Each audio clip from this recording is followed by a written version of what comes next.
Sanibonani Mzansi, ngiyabonga kakhulu ukuthi uthando nesithembu likhulile laze lafika la likhona.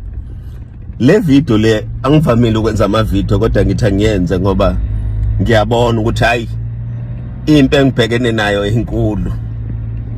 Kodwa ngesikhathi siqala uthando nesithembu sishonga ukuthi konke kuzoba kuhle noma kuzoba kubi. Sathi naku thina sizoninikeza isithembu bese niya decide nina ukuthi niyasifuna isithembu noma nisifuna. But into eyenza ngenze le video ukukhuluma ngoMakhumalo. I've never said uMakhumalo lento enishoyo ngaye. Ngithena mina lento ayiphumele ekhaya imhlulela ukuthi ayenze la kaMseleko. Ungeseka lokho. Because nginomuzo omkhulu. Ikona kuphela engikhuluma ngakho. Manje nina senifaka okunye okuningi.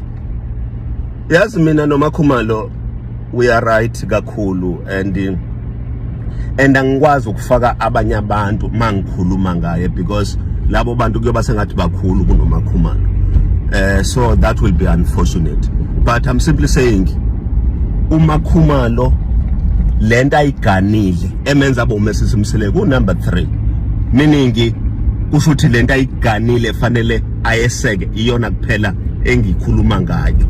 Angikhulumi ngokunye lokhu nina enikhuluma ngakho and uyangitshela mina ukuthi anikho esithembweni because kube benisisithembweni benizo understand ukuthi uMseleko ukukhuluma ngesithembu. But ngiyabonga kakhulu konke lokho enikushoyo uyasilekelela ekutheni sikwazi ukuya phambili and engathi ningaqhubeka njalo nime nje nina besilo nime nina beqhawe nisilekelela ukuthi sikwazi njalo ukuya phambili. Ngaphandle kwenu asiyilutho. Siyabonga kakhulu. Angazi ke noma abantu basasifuna isithembu ngoba kungenzeka ukuthi sebedecide ukuthi ayi isithembu ngisasifuna, isithembu ngiyasifuna. Hayi ayibanga bande khona.